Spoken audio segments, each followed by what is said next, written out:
Հարգելի հեռուստադիտողներ, Ֆակտոր TV-ն շարունակում է աշխատանքը, մենք հետևում ենք Արցախում ստեղծված իրադրությանը, ինչպես նաև դիվանագիտական բանակցային գործընթացին այս պայն մենք ուղիղ տեսակապով զրուցելու ենք ամերիկյան հետազոտությունների հայկական կենտրոնի ղեկավար քաղաքագետ Սուրեն Սարգսյանի հետ։ Բարև ձեզ, պարոն Սարգսյան։ Պատրաստվում է Հայաստանի արտգործնախարար Զորաբ Մնացականյանի այցը Ամերիկայի Միացյալ Նահանգներ, կան տեղեկություններ, որ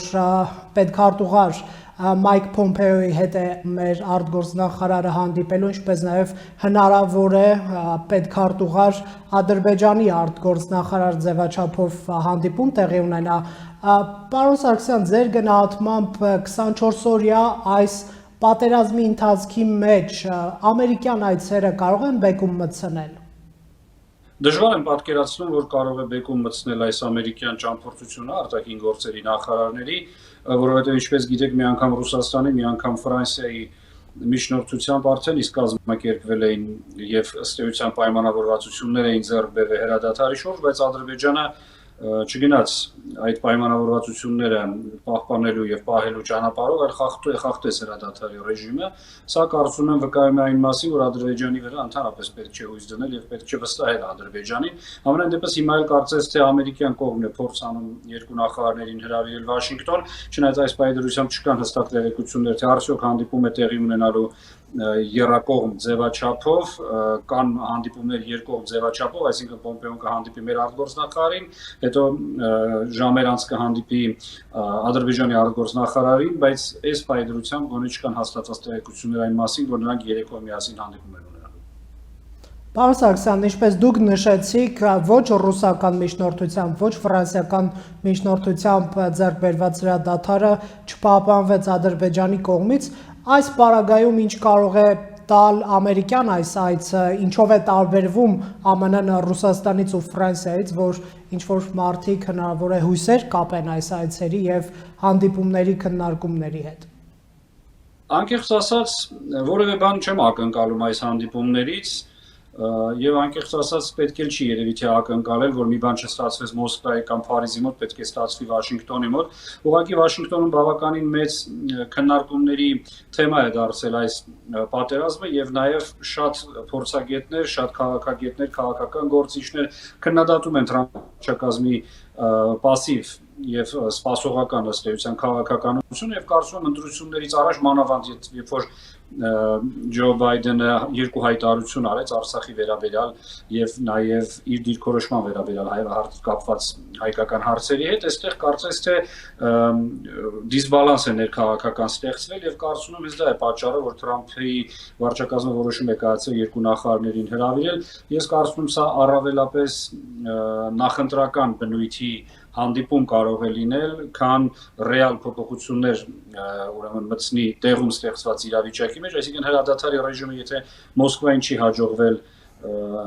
ներդնել, ապա դժվարում եմ պատկերացնել, որ դա կհաջողվի Վաշինգտոնին։ Միացյալ Նահանգները կանգնած են նախագահական ընտրությունների շեմին, ինչպես դուք նշեցիք, եւ դեմոկրատ տեխնացուն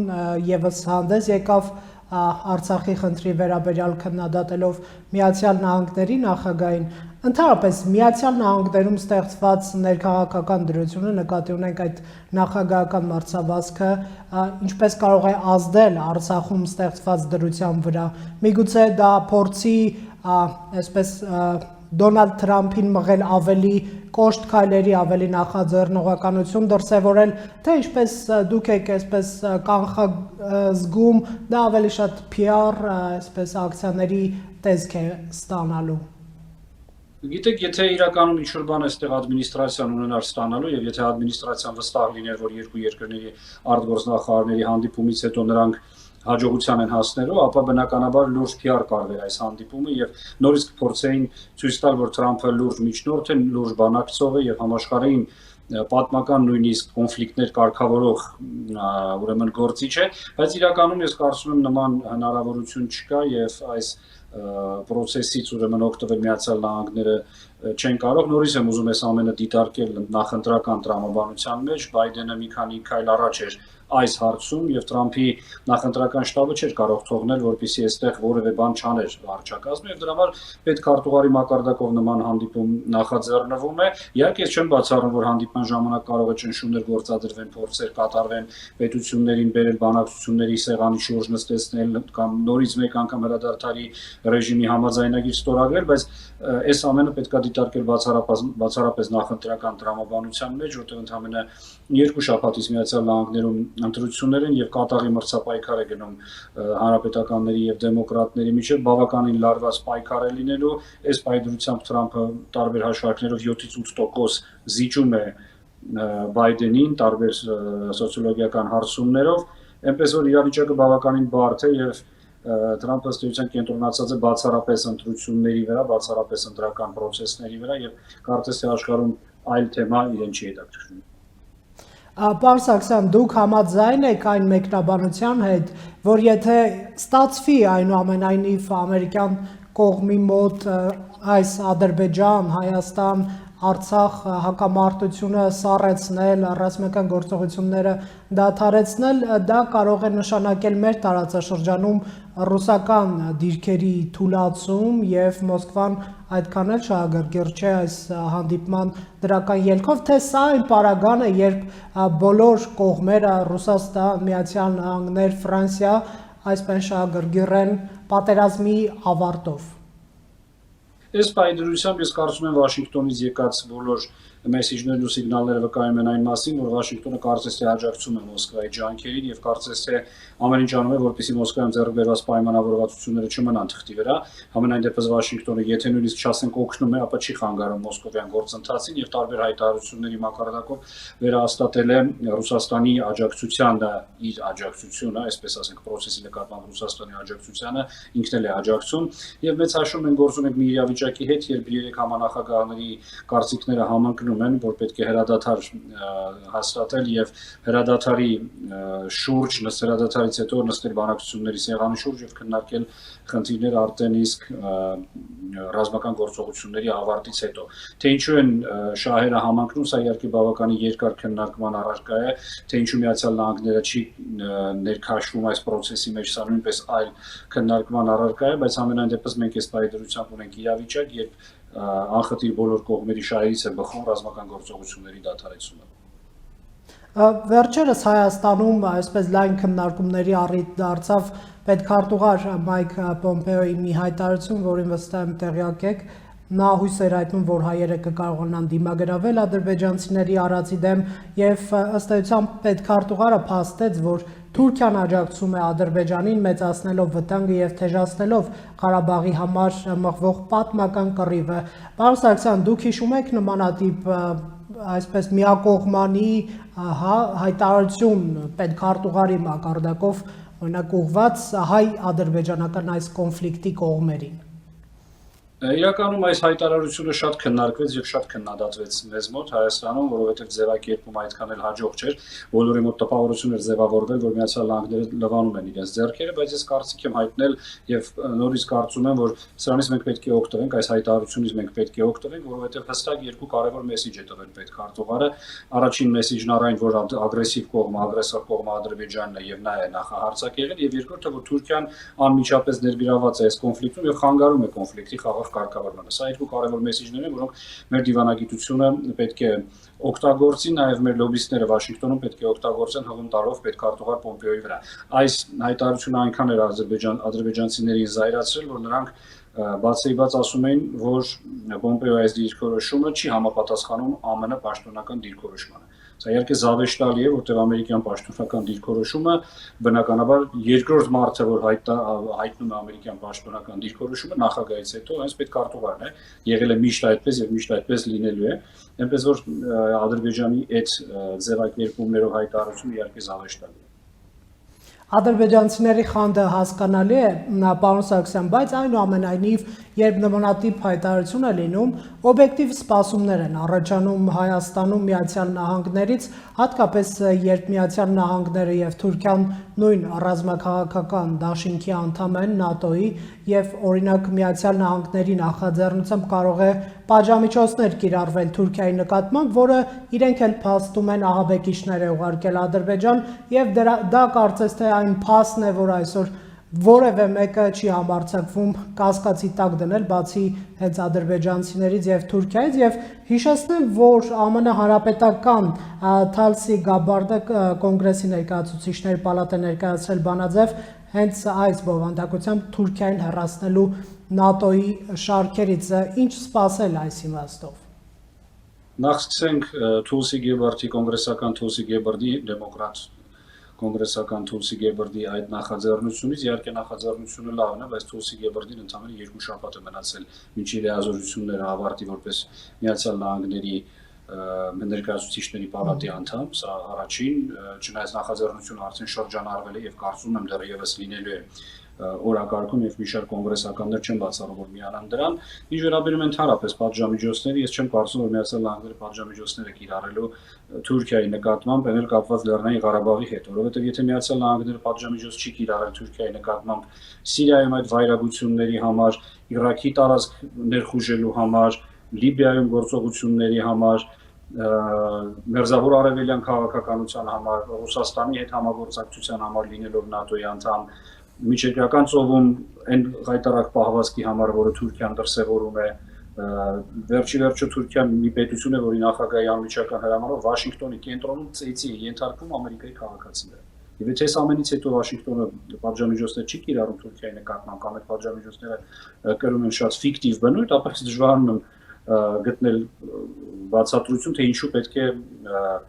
ընդամենը այս կոնֆլիկտում ներգրավված լինելու պատճառով Վաշինգտոնը ինչ-ինչ պատժամիջոցներ կիրառել իր ռազմավարական դաշնակցի նկատմամբ։ Այո, հիմա թուրք-ամերիկյան հարաբերությունները իրենց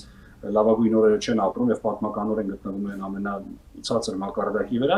բայց դա չի նշանակում, որ նրանց հարաբերությունները վաղը չեն կարգավորվելու, խորանալու։ Միացյալ Նահանգներում կա այդ գիտակցումը, որ Թուրքիան այսօր իրեն չի պահում որպես adekvat ռազմավարական դաշնակից ՆԱՏՕ-ի անդամ, բայց միևնույն է Միացյալ Նահանգներում կա անկալում, որ եթե ոչ այսօր, ապա վաղը երկու պետությունների միջև հարաբերությունները կարգավորման լոճարանը կարող են։ Ամերիկյան մայրցամաքից գանք Հարավային Կովկաս, Հայաստանի եւ Ադրբեջանի ղեկավարները առանձին հարցազրույցներում պատրաստակամություն են հայտնել հանդիպում անցկացնել Մոսկվայում,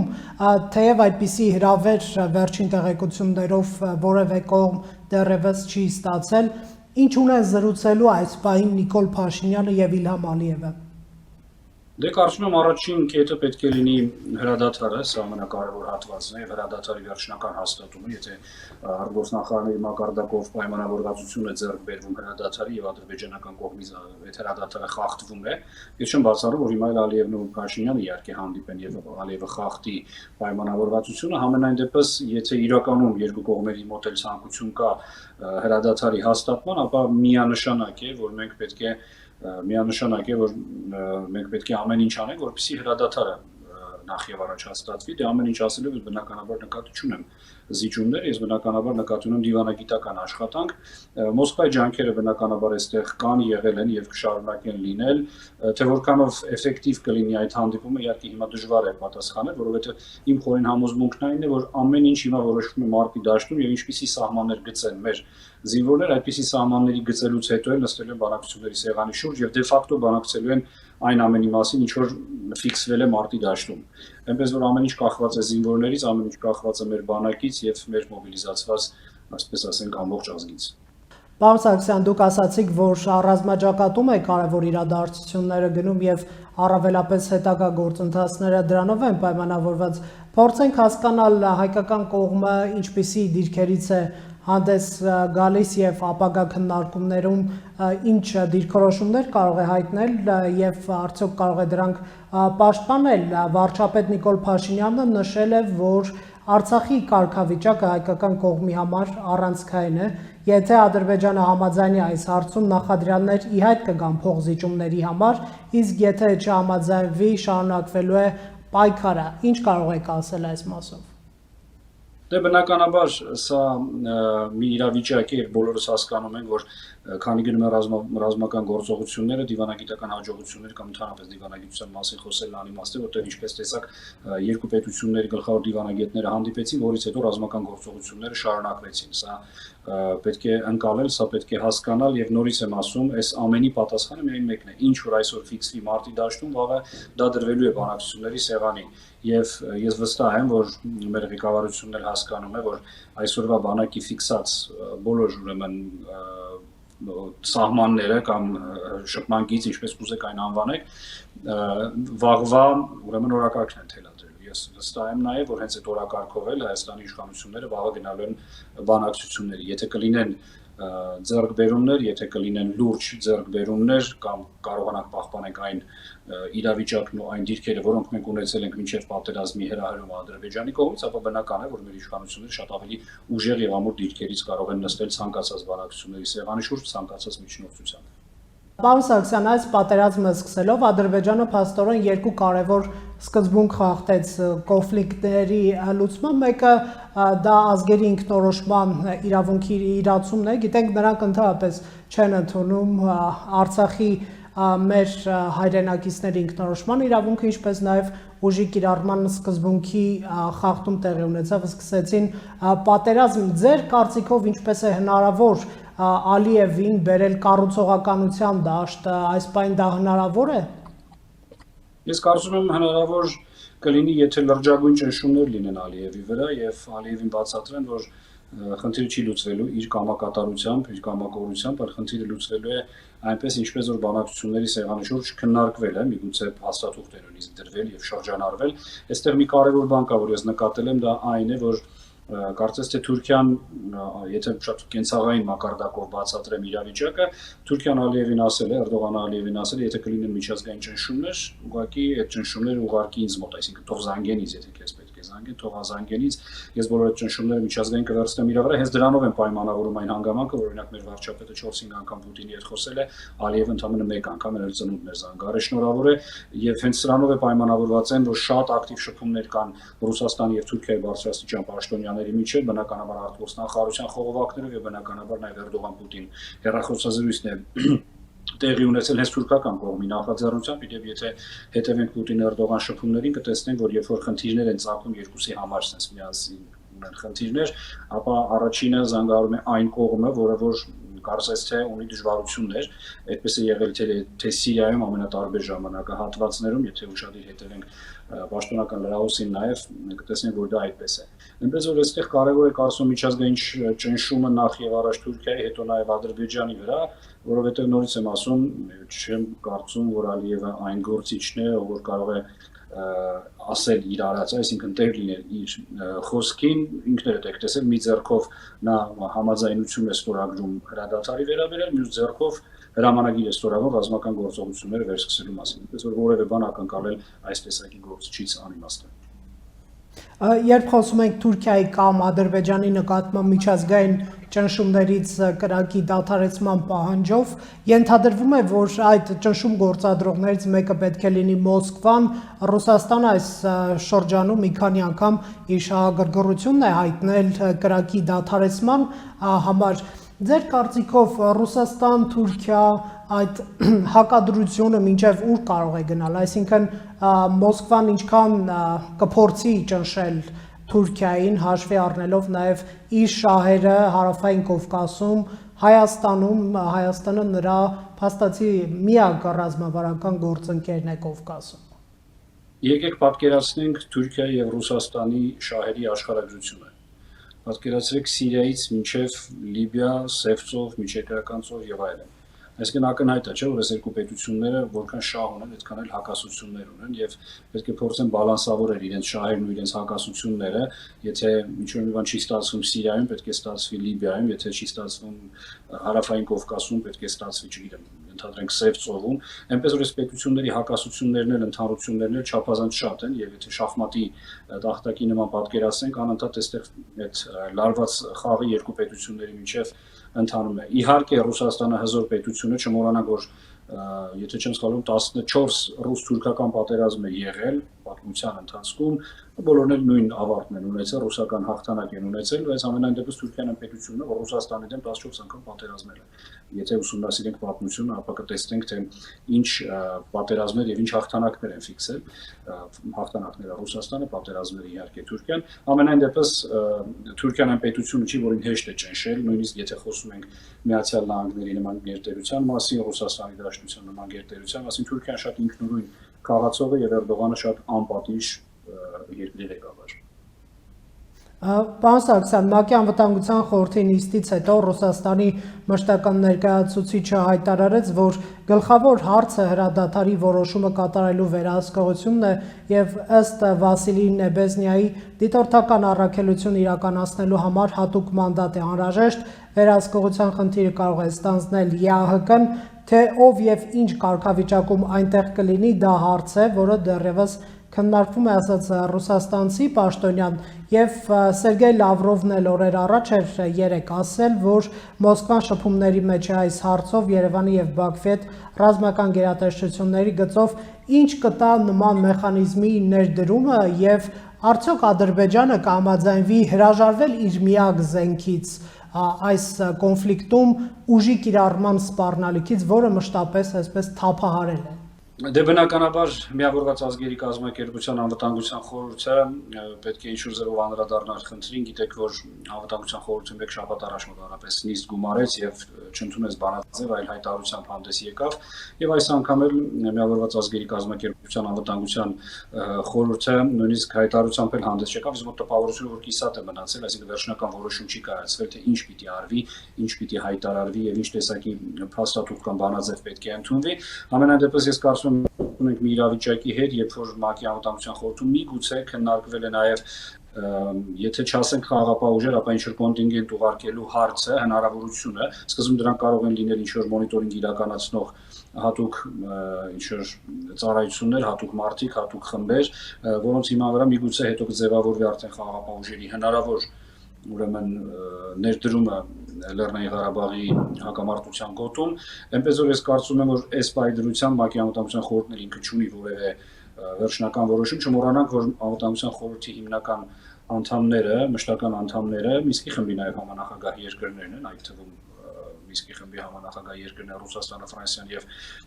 Միացյալ Նահանգները եւ բնականաբար չեմ կարծում, որ նրանց մշտական հայտարարությունների եւ նրանց ՄԱԿ-ի անվտանգության խորհրդում եղած փաստի ուժով ընդունած հայտարարությունների միջև լինեն էական տարբերություններ։ Եվ երկրորդ հարցին պետք է խնդրեմ անդրադառնանք, արդյոք Ադրբեջանը կհամաձայնվի հրաժարվել իր այդ զենքից, ուժի